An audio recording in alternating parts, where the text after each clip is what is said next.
Ben Yasin Öztan, Mardin Midatlıyım. Oradayım işte. Daha önce bu şeyleri gördük, tür şeyler işte, geçti işinden şey yaptık.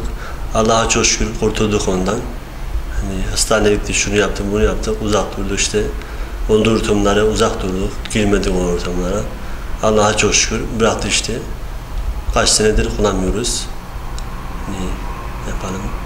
Üzücü bir şeydir. İnsanımız olunca üzülüyoruz.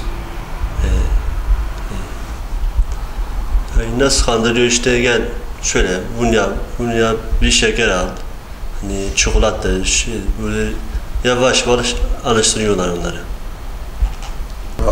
Hani okul önü, köşe başı olur, neresi olursa hani sokak olur, yol başı, her taraf olur. Yani kullanmak isteyen buluyor yani, her türlü buluyor ve nerede olsa buluyor. Hani belli de kullanmak isteyen. Etkisi işte yani kullandığım baş döndürüyor, baytırıyor, hani kusuyor, hani kriz geçiriyor. Etkisi pistir, zehirdir yani. Kullanmak istemiyoruz yani. Gençlerimiz de kullanıyor, onlar için de çok üzülüyoruz.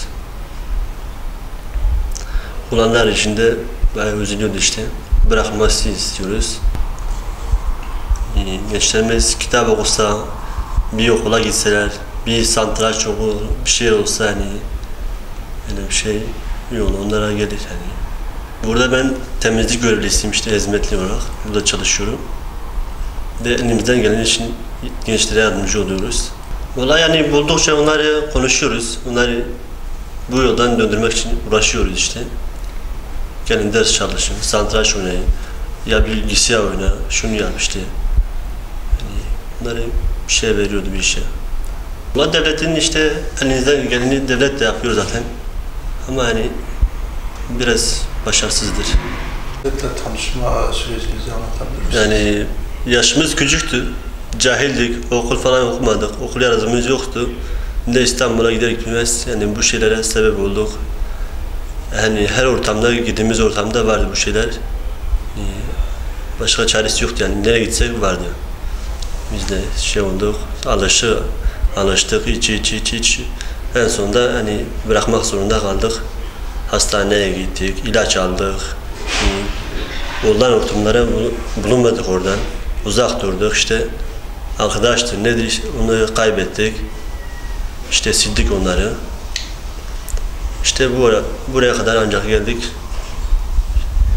Yani bu ortamlara düşmemesi için gençlerin yani gençlerin bu ortama düşmemesi için okulu okuması gerekiyor. Yani genç yaşında, küçük yaşta işte İstanbul'a falan o ortamlara girmemesi gerekiyor. Olduğu yerlere. Hepsi yani. Bu yani bir hevestir. İnsan başladı mı sonu yoktur falan, şey yapmayın. Bir tane, iki tane alışır öyle.